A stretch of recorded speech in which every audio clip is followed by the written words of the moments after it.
Hola hermanos, ¿cómo andan? Yo soy José y este es un nuevo video en Entre Discos. El día de hoy vamos a hablar de un disco que a mí me emociona muchísimo, el disco Houses of the Holy de Led Zeppelin. Vamos a hacer un video un poquito diferente.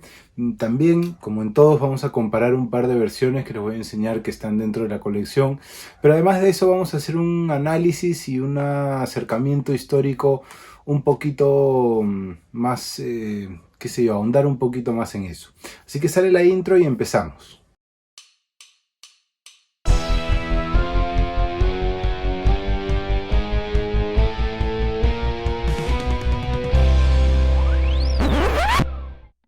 Bien, empezamos. Les voy avisando un poquito que de hecho estamos experimentando como siempre hemos hecho en Entre Discos. Y el día de hoy vamos a hacer un análisis un poquito más a fondo, tema por tema, de este disco que a mí me gusta mucho, que es muy especial para mí. Y, y me gustaría saber si les gusta este tipo de videos también, porque usualmente nosotros comparamos principalmente ediciones, hemos hecho comparativas de audio a nivel un poquito más específico, que también me gustaría hacerlo, pero no lo puedo hacer con todos los discos porque no de todos los discos tengo una edición original y una remasterización. Así que con algunos vamos a hacer este tipo de videos y me gustaría saber en los comentarios qué opinan ustedes sobre esto. Ok, entonces lo primero que vamos a ver es el disco, por supuesto, está aquí, el disco Houses of the Holy de Led Zeppelin. De hecho, esta es una de las portadas más icónicas de la historia. Vamos a hablar un poquito de todo. Sí, el disco sale en marzo del año 73. Entendamos lo siguiente, este es el quinto disco de Led Zeppelin, ¿ok? Zeppelin ya había hecho dos discos, los dos primeros, muy orientados al blues, en general los cuatro primeros, pero los dos primeros sobre todo muy orientados al blues. Era una banda con mucha fuerza, con miembros virtuosos, es cierto, no todos eran lo mejorcito que había en sus campos, pero sin embargo, y esta es una opinión personal, desde el punto de vista del sonido y de la propuesta estilística dentro de la música, si bien Led Zeppelin no sonaba como ninguna banda, el estilo explorado, que ya era un blues psicodélico, venía desde los años 60, ¿no? Ya teníamos a Cream, ya teníamos a Hendrix, ¿no? Haciendo no cosas iguales, pero bueno, muy similares, ¿no? Quizás la explosión de Zeppelin venía por el sonido, por la fuerza, por la capacidad que tenían ellos de proyectar lo que querían tocar, pero de repente no desde el lado más estilístico. Eso cambia a partir del cuarto disco. El tercero es como una suerte de transición, donde es un disco casi, qué sé yo, folk, ¿no? Un disco acústico casi, con algunos temas que se volvieron después también muy conocidos, pero que la gente critica mucho. Y luego ellos se mandan con el que es su disco hasta ahora más conocido, para mí no el mejor, pero el Zeppelin 4, o el que no tiene título hasta ahora. Que de hecho es el cuarto disco más vendido de la historia, según los últimos datos recogidos y todo eso, ¿no? Ya ahí empiezan a proponer algo distinto, ¿no? Sonoridades diferentes, métricas raras, ¿no? Algo que no hacía nadie, nadie hacía eso, ¿no?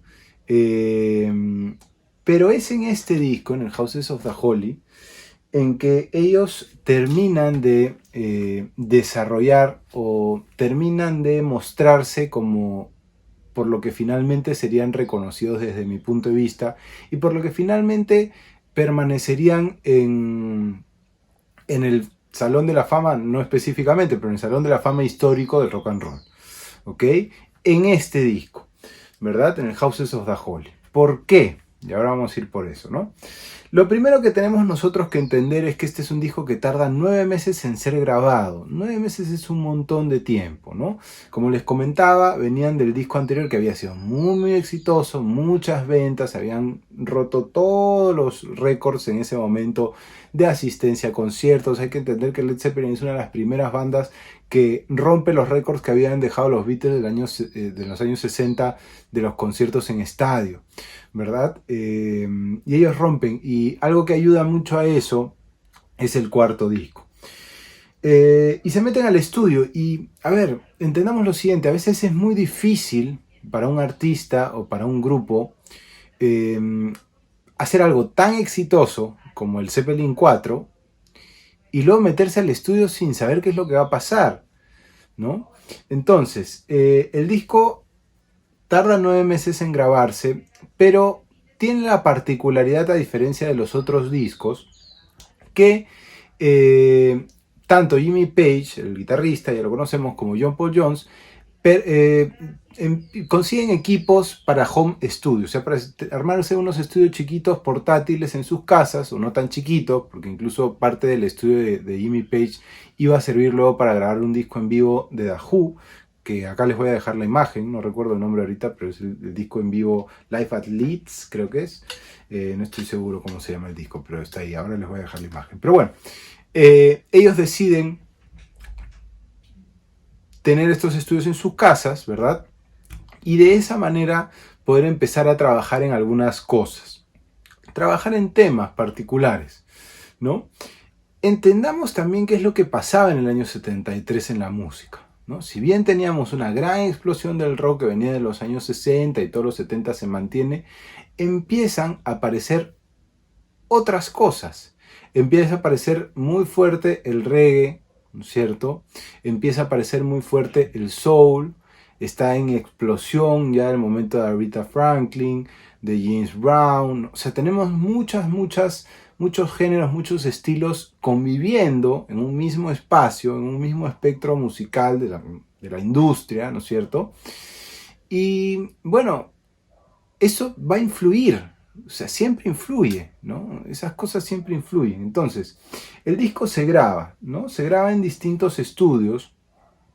En Londres, hay partes que se graban finalmente en Estados Unidos, en Electric Lady, y también le piden prestada o le alquilan, o no tengo la más mínima idea, un estudio móvil que tenían los Rolling Stones, ¿okay? Y graban algunas partes en la casa de Mick Jagger, en una mansión que tenía Mick Jagger con el estudio móvil de los Stones, ¿no es cierto? Ya ahí, por ejemplo, vemos la relación que tenían, ¿no? Bueno, vamos a hablar de eso después. Se graba el disco, ¿no es cierto? Se graba el disco y vamos a ver qué es lo que sucede, porque es un disco muy particular, con muchas cosas muy particulares, ¿no? Entonces, vamos a hablar un poquito de la portada, ¿ok? La portada es esta de aquí, acá la ven. Es una portada que es icónica, ¿no? Esta imagen. Yo de hecho la he visto, una vez me acuerdo que fui a algún restaurante o algo así, tenían esta portada ahí, ¿no? Y yo me quedé impresionado, le decía, hablaba, no me acuerdo si era el administrador, le digo, la portada de Led Zeppelin, me dice, ah, sí, no sabíamos, la compramos en algún lado y nos gustó y lo pusimos. Bueno, pero es así de icónica esta tapa. Vamos a ver la parte de adentro además, fíjense, el gatefold es hermoso, ¿no? Fíjense la imagen ahí, es una belleza. Y esto de aquí, cuando se abre, tenemos eso, ¿no? Toda la imagen completa. Bien, la portada, yo honestamente no soy experto en cuanto a cuestiones gráficas, ni mucho menos, ni artes gráficos. Hay gente más experta que yo, sin duda. Pero parte de contextualizar históricamente, hay que hablar de algunas cosas. La portada la diseña el grupo artístico Hipgnosis. Hipgnosis había trabajado mucho con Pink Floyd desde, me parece, el Atom Heart Mother, el álbum este de la vaquita, ¿no? Y a partir de ahí empieza a trabajar casi todas las portadas de Pink Floyd, ¿no? El Dark Side of the Moon lo trabaja Hipgnosis, ¿qué más? Bueno, los discos venideros, ¿no? Todos los trabaja casi hasta el The Wall, me parece. No sé si es hasta antes del The Wall, no me pregunten, bueno, ahí pueden buscar la data. Pero Hipgnosis es un grupo artístico que en ese momento empieza a hacer muchas portadas para rock gracias al trabajo que habían hecho en Pink Floyd. Entonces se decide contratarlos a ellos, ¿ok? Se inspira en una novela, en la novela Childhood's End. Hay un tema de Kiss que se llama así también. Y de hecho se decide tomar la foto por acá tengo la data, ok, en el norte de Irlanda, ok. Originalmente, y esto es algo que investigando y leyendo tengo la data igual acá porque siempre hay cosas que a uno se le pasan. Originalmente la portada la fotografía se iba a tomar en Perú, en alguna localidad en Perú, pero finalmente era tan complicado que no se hizo. Imagínate lo que hubiese sido, ¿no? Una locura.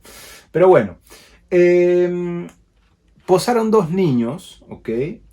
Stefan y Samantha Gates, ¿sí? Los vemos ahí, ¿no? Desnudos, como yendo hacia algún lugar, ¿verdad? La fotografía se toma originalmente en blanco y negro y luego se colorea y, bueno, se logra la portada. Hay muchos debates en base a esto, porque mucha gente dice que era una portada muy oscura, incluso uno de los niños en algún momento comentó que siempre como le dio cosa a la portada, que le producía cosas raras y nunca había escuchado el disco, y para un documental o un programa le hacen escuchar el disco en la misma localidad en donde se tomó la foto y dice, bueno, ahora ya puedo vivir en paz. No sé, difícil que no ha escuchado ninguna canción de este disco, ¿no? ¿Quién no ha escuchado? Pero bueno, está bien. Entonces, eso es lo que pasa con el empaque. El empaque es súper conceptual, como podemos ver. Ya vimos la parte de adentro, tenemos también un insert, ¿ok? ¿No? Con estas letras clásicas de Led Zeppelin. Las letras, todas completas. Este es el primer disco de Zeppelin que trae todas las letras. No sé si es el único, pero... no, me parece... Sí, me parece que es el único. Es el único que trae todas las letras. Si no me equivoco. No sé si el Presence trae también todas las letras, pero bueno. Bueno, y eso es lo que pasa, ¿no? Entonces, yo hace un ratito les contextualicé un poco lo que estaba pasando a nivel musical en el mundo. Y este disco va a ser muy influenciado por eso, ¿ok? Muy, muy influenciado por eso. Vamos a ir un poquito tema por tema, pero a eso me refería. Por eso era muy importante que hablemos de los primeros discos de Zeppelin también muy rápidamente y contextualicemos, va la redundancia otra vez, ¿no? Y por qué este disco es tan importante, ¿verdad? Porque este disco va a tener un Led Zeppelin, yo no quiero decir más maduro, no creo que el sonido anterior o del Zeppelin 4, por favor, es un sonido maduro de Zeppelin, ¿no? Pero yo creo que este es un disco, lejos de haberse abrumado con la idea de, bueno, tenemos que continuar el Zeppelin 4, nos vamos a volver locos y ahora qué hacemos, ¿no? Más bien yo creo que ellos encontraron un espacio de libertad. De libertad para no volverse a copiar, de libertad y de quitarse cualquier desesperación. Ya, podemos descansar. Hicimos un disco maravilloso, giramos todo el mundo, tenemos millones, vivimos como lo que queremos, hacemos lo que queremos, hagamos el disco que nos provoque hacer. Entonces, vamos a encontrar sonoridades bastante diferentes en este disco en comparación a toda la discografía anterior.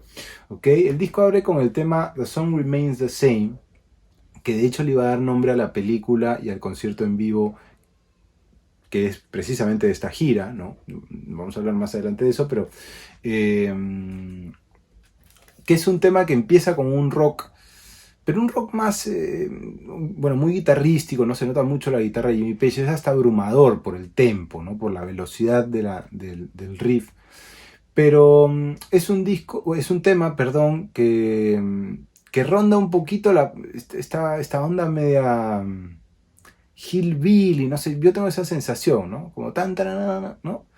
Como esta cuestión, el tipo con el trigo acá y el sombrero, ¿no? O sea, estilísticamente ese riff me remonta a eso, pero es muy agresivo, ¿no? Con un riff con una velocidad, un tempo, perdón, muy excesivamente rápido. Y luego tiene en la parte del coro, ¿no? Hace un break en tempo, parte el tiempo a la mitad, ¿verdad? Y eso relaja un poquito la canción. Y eso es muy interesante en la música, ¿no? Entender que nosotros estamos empezando a un nivel así y luego sacarte de ahí y llevarte a un lugar mucho más abajo.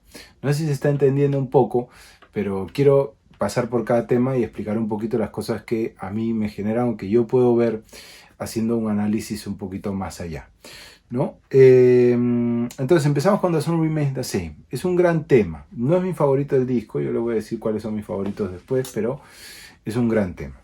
Seguimos con The Rain Song. ¿Okay?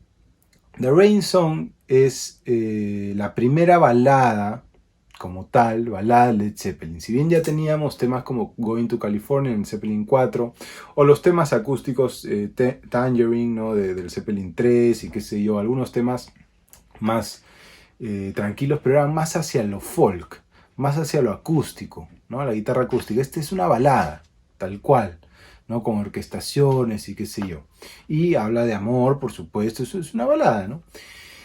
Es muy interesante, pero hay una anécdota que se cuenta, yo no estoy seguro porque no estuve ahí, pero George Harrison en algún momento le preguntan sobre Led Zeppelin y él dice, bueno, yo no puedo entender que no tengan ninguna balada. ¿no? O sea, no puedo creer que no tenga ninguna balada. George Harrison era el guitarrista de los Beatles, ¿no? Que ya no era guitarrista de los Beatles. Y entonces eso llega a oídos de Jimmy Page y Jimmy Page decide escribir la canción.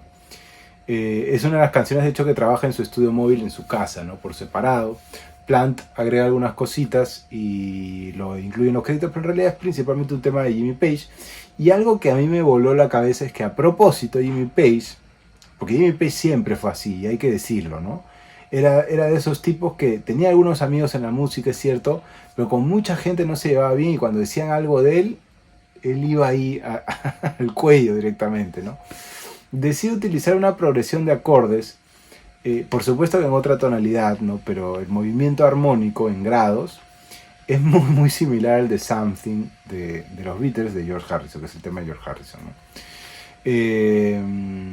Cuando uno analiza la armonía de los dos temas, vamos a ver las similitudes. Están en otra tonalidad, sin duda, ¿no? Porque el tono de Plant es mucho más agudo que el tono de Harrison, pero armónicamente se mueve muy parecido, ¿no? Las melodías son diferentes, sin duda. Es un temazo. Es uno de los temas más hermosos del disco de Rain Zone. Y es un tema que además se iba a volver un clásico a partir de aquí para todos los shows en vivo, o casi todos los shows en vivo de Led Zeppelin, cosa que uno no hubiera podido imaginar antes de este disco, ¿no? Pero es lo que sucede. Luego viene Over the Hills and Far Away, una propuesta desde mi punto de vista muy similar a la de The Sun Remains the Same, un poquito más para esta cuestión, ¿no? Hillbilly, o esta cuestión más folk, más qué sé yo, no tengo la palabra ahorita, más country, ¿no? Pero el country no el que conocemos ahora, el pop country, ¿no? Sino el country más primigenio, ¿no? Sobre todo por los riffs, pero es un tema de rock igual, ¿no? Y si eso es lo que me gusta de este disco, además, que tiene muchas mezclas. Luego viene un tema muy interesante que es The Crunch. Acá viene otra influencia muy importante de lo que pasa musicalmente en el mundo. En The Crunch es un tributo / parodia. Se puede ver de cualquiera de los dos lados y de cualquiera de los dos lados funcionaría, pero a James Brown, al funk, al soul de James Brown, ¿no? Tenemos un ritmo asincopado de John Bonham que además eso me gusta mucho porque nosotros escuchamos las baterías, por ejemplo, de un disco como Cold Sweat de James Brown, y escuchamos baterías muy delgaditas, con mucho groove, pero muy delgaditas, ¿no? Y en cambio acá tenemos un groove asincopado muy parecido a los grooves de batería de James Brown, del funk, pero tocado por Bonham, que el peso que tiene esa batería es una cosa inimaginable.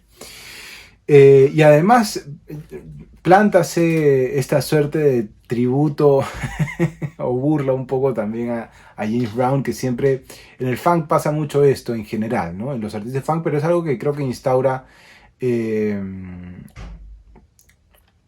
¿no? James Brown, en donde muchas veces el groove permite que él dentro de la improvisación o dentro qué sé yo, del desarrollo de la canción empiece a mandar las partes de las canciones, ¿no? Como decir, por ejemplo, estoy cantando, bueno, y luego coro, y luego empieza el coro. Pero no es usual que un artista diga coro y luego empiece el coro, ¿no? En este caso, James Brown usaba mucho la palabra bridge, ¿no? Que es el puente de la canción. Y, y Plant lo va a usar de una forma muy chistosa, porque luego al final del tema dice, ¿y dónde está el puente? ¿Dónde está el puente? ¿No?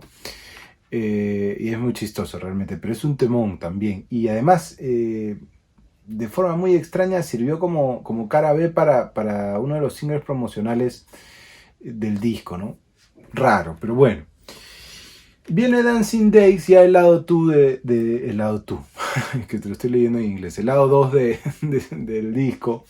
Dancing Days, un tema muy psicodélico, con una guitarra hermosa, con una distorsión, unos efectos increíbles que me gustan mucho.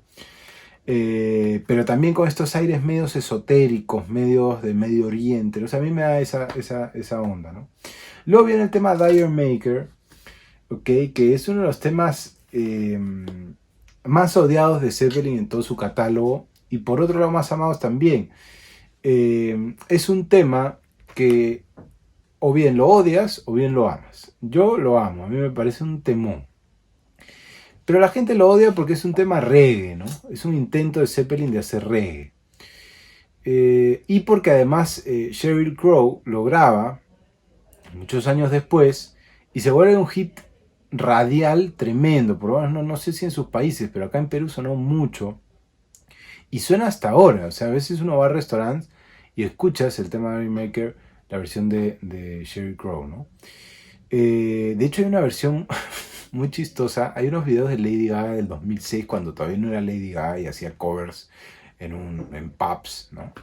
Donde hace una versión con músicos muy buenos de este tema. Y me gusta mucho, mucho. A mí no me gusta Lady Gaga, no me gusta su discografía, pero siento que es una cantante maravillosa. No me gusta lo que hace, pero es una cuestión personal. Por favor, la gente que le gusta Lady Gaga no se enfade conmigo. Bueno, Dire Maker.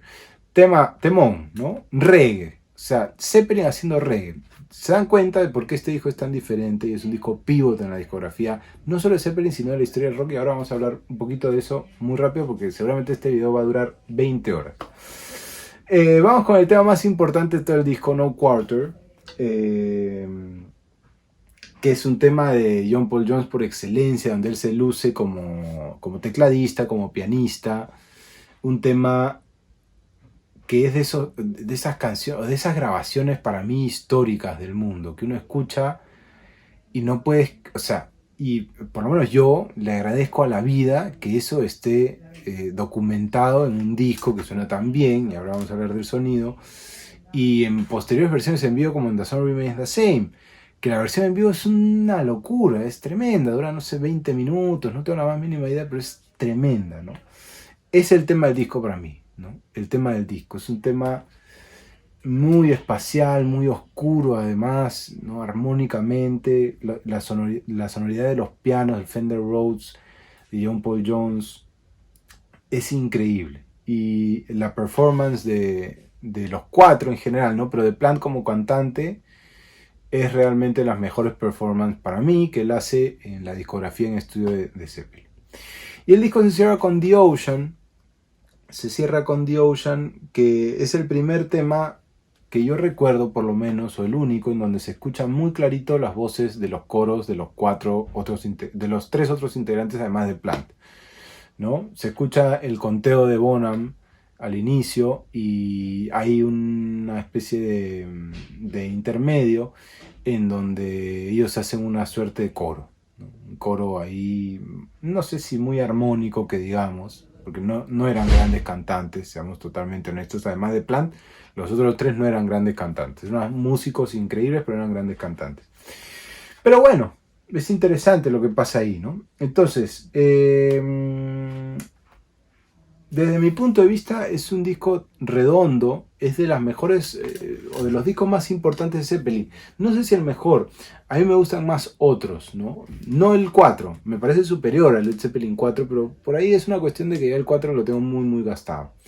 Pero es una opinión personal, ustedes saben que acá hay datos históricos, que es lo que les he mencionado un poco, análisis personales, ¿no? Hemos pasado tema por tema, y también opiniones personales y conclusiones finales, que vamos a ir a eso en un ratito. Entonces, vamos a hablar de ediciones muy rápidamente. Esta es una edición, es una reedición, pero es una reedición del año 77. El disco, como ya dijimos, salió el año 73. Este es un disco que se prensa 4 años después, ¿ok? Estas ediciones son mucho más baratas que, o se encuentran más fácilmente que las ediciones del año 73. En general este es un disco que fue muy muy bien grabado, está muy bien grabado, yo creo que suena mucho mejor que todos los otros discos de Zeppelin hasta entonces. Yo creo que después se van a desarrollar mejor en el Physical Graffiti, en el Presence, incluso en el último, ¿no? Pero este es hasta entonces el disco que mejor suena de Zeppelin. Y es en realidad un recorte, ¿no? Este no es el corte original que se hace en el año 73, que lo hace Bob Ludwig, ¿no? Que dicen que es el mejorcito de todos, pero es una versión muy bien cortada, muy bien hecha. Es de hecho de los discos que mejor suenan dentro de mi colección y tengo la suerte de haberlo conseguido muy alta, o sea, está espectacular, ¿no? Está cuidado muy bien, fíjense. con el sello Atlantic viejo y todo eso. Suena increíble, ¿no? Y está muy bien prensado y todo eso. Yo les recomiendo que chequen esas versiones, y si no, hay las versiones nuevas. Yo no tengo la versión nueva en vinilo, pero la tengo en CD, ¿ok? Es verdad, el disco venía originalmente con esto de aquí, ¿no? Se dice que era un poquito para censurar la tapa, para que no se vea tan agresivo esto de acá, ¿no? Entonces lo censuraban así. Y bueno, lo podías quitar, ¿no? Las versiones en CD, esta es la versión deluxe que trae un CD extra. Como ven, es una réplica muy parecida a la tapa original, con algunas fotos, un booklet y algunas tomas o mezclas en realidad diferentes. A mí hay de todo el catálogo que se ha remasterizado en estas 3 tandas desde el año 2014, creo que se empezó a hacer, o 2013. Hay muy poquitos discos extra que me gustan mucho. Pero bueno, lo que debo decir sobre esas versiones ya lo he dicho en el video de remasterización de Led Zeppelin. Todas suenan muy bien. Muy bien. ¿Ok? Por ahí aparecerá alguien que dice, no, pero las versiones de Classic Records que cortó Bernie Grunman en los 2000 suenan mejor. Sí, pero esas versiones, ¿ok? Un disco de esos vale 300 o 400 dólares. Es impagable. Sí, es impagable, inconseguible. Y por ahí me dirán, no, pero una versión de época original, cortada por Bob Ludwig. Sí, pero eso no se consigue, ¿ok? Y yo siempre voy a lo que se puede conseguir y a lo que no se puede conseguir. Entonces, si quieren una de época americana que suena impecable y no quieren gastar demasiado dinero porque la de Bob Ludwig y los primeros prensajes cuestan mucho dinero, vayan por las versiones del año 77, que son versiones que no son caras porque no son primeras ediciones, pero suenan excelente, impecables, y este, como les digo, es de los mejores discos a nivel sonoro que yo tengo en mi colección. Y si quieren algo mucho más accesible y más fácil de conseguir seguramente en todas las discotiendas de sus diferentes países, vayan por las remasterizaciones que suenan muy bien. Son digitales, sí, y son digitales en altísima calidad. La supervisó Page. Yo ya hice un video sobre esto, ¿ok? Probablemente no suenan exactamente igual a las originales. Sí, no van a sonar igual porque se ha remasterizado, porque la tecnología no es la misma, porque han pasado un montón de años de degradación de las cintas, por más que se hayan cuidado muy bien. O sea, no nos volvamos locos. Esta versión suena muy bien. La colección que ha salido en Argentina, en La Nación, sé que tiene las mismas piezas que se han utilizado para prensar todos los discos de todo el mundo en versiones americanas y europeas. Lástima que este disco sé que ha salido con esto impreso. O sea, no ha venido como una cinta que se puede quitar, ¿okay? Así como esta, sino que ha venido con esto de aquí impreso. Lo cual sinceramente arruina la tapa. Y yo no sé de dónde vengan esas decisiones, pero bueno, es lo que pasa, ¿no? Hay un dato interesante con la tapa también, y es que Facebook baneó la tapa cuando publicaron que iban a hacer el remaster y todo eso por desnudismo y demás. Y esperemos que YouTube no me banee videos por eso. Pero bueno, vayan por las reediciones, están buenísimas. Yo las recomiendo, siempre las he recomendado, suenan muy bien, todas las personas, hay muy buenos reviews. Y lógico, después de años aparece gente diciendo, no, las originales suenan. Sí, las originales pueden sonar mejor, pero no se consiguen las originales, amigos. Se pueden pasar una vida esperando que caiga una original a buen precio y en buen estado, que es lo más difícil, más que el precio, además que es carísimo, ¿no? Pero si fuéramos millonarios, supongamos que estamos todos en ese escenario que no es lo real, por lo menos no en mi caso, pero que aparezca en buen estado es bien difícil, sobre todo en países como los nuestros de América Latina, ¿no? Y de España, que sé que me están viendo muchas personas en España también. Les mando un saludo. Bien, entonces, eso es, en base a las ediciones. Vamos a hacer un cierre, después de varios minutos que hemos hablado de este disco. Es un disco muy especial. Desde mi punto de vista marca un antes y un después en el sonido de Zeppelin, en instaurar la identidad musical de Zeppelin, ¿no? Veamos que esta gran primera imagen que nosotros tenemos de Led Zeppelin, sí, está apoyada por los 4 primeros discos, por el cuarto, ¿no? También, por supuesto.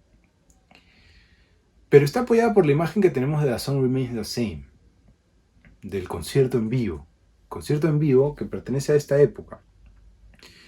Y ese concierto en vivo y, bueno, esas posibilidades de improvisación se dan en muchos temas de este disco, ¿no? Como No Quarter, incluso como The Rain Song. Es cierto que ya estaba Dazed and Confused y qué sé yo, pero yo creo que este disco cambia un chip en el sonido, en la identidad sonora de la banda, no solo a nivel estilística, no solo a nivel estilístico, perdón, o a nivel musical, sino a nivel de sonoridad de un álbum, ¿ok? Este disco suena muy, muy bien y suena muy, muy diferente a los otros 4. No sin desprestigiar el sonido de los otros 4, también sonaba muy bien, pero este es por lo que finalmente se iba a recordar, o qué sé yo, es el disco que inicia, ¿no? Esta sonoridad que nosotros conocemos en estudio de Led Zeppelin, ¿verdad? Y me parece que marca también un antes y un después en el mundo del rock and roll, por supuesto, ¿no? Porque Zeppelin es eso, Zeppelin marca un antes y un después en el mundo del rock, pero yo creo que lo que marca es la identidad que finalmente formarían a partir de este disco y explotarían en el siguiente y bueno, en los 2 siguientes, en los 3 siguientes, ¿no? Que ya es mucho más experimental. Experimental no desde el lado Prince, decía que a él no le gustaba la palabra experimental porque parecía que algo no se había terminado.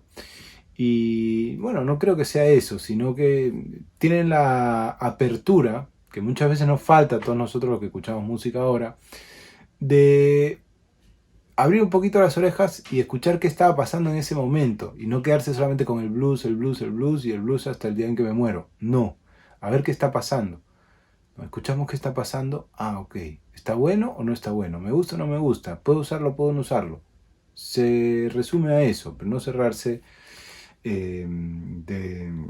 por las puras, ¿no? Y creo que eso es lo que se logra en este disco principalmente. Entonces, yo recomiendo mucho que vayan por este disco, escúchenlo. Siempre es un disco que recomiendo para empezar a escuchar a Led Zeppelin, pero es una opinión muy personal. A Zeppelin no tiene una discografía tan grande, así que no es tan difícil seguirle el paso. Pero sí, es uno de los discos que a mí, dentro del mundo del rock, me parecen los más cerrados, los mejores, los mejor logrados. Es un disco corto, de 8 canciones, ¿no? Muy directo, y en el cual Zeppelin explora, se permite explorar todas estas cosas, ¿no? Hay muchos temas que quedan fuera, dentro de ellos Houses of the Holy, el tema homónimo, que pasaría al siguiente del disco, al disco físico del graffiti, que ojalá podamos hacer un video sobre ese, que debo decir que es de mis favoritos de Zeppelin, perdón que están hablando afuera, pero bueno. Y bueno, nada, eso es. Cuéntenme en los comentarios si les ha gustado este video, si les gusta este nuevo formato o esta nueva forma de hacer un análisis un poquito más específico sobre discos específicos, ¿no? Voy a tratar de hacer una comparativa entre el Zeppelin 3, que sí tengo la remasterización última, y la edición original. Y vamos a hacer una comparativa como solemos hacer con el programa y ver las ondas y todo eso, que ya lo hemos hecho en algunos otros videos. Pero cuéntenme, ¿de qué discos de repente les gustaría que haga un análisis así un poquito más específico? Si les gusta este formato. La vez pasada dije que me estaban diciendo que los videos sean un poco más cortos, y de pronto mucha gente me comentó y me dijo, no, la duración de los videos está todo bien, me encanta porque podemos... Les agradezco muchísimo, les agradezco muchísimo. Yo trato siempre de que sea un poquito más corto, pero a veces pasa esto, ¿no? Muchas gracias. Déjenme en los comentarios qué opinan sobre este disco, si les gusta, qué discos quisieran ver más adelante aquí en Entre Discos. Les mando un abrazo grande, espero que estén muy bien. Nos vemos en un siguiente video. Muchas gracias.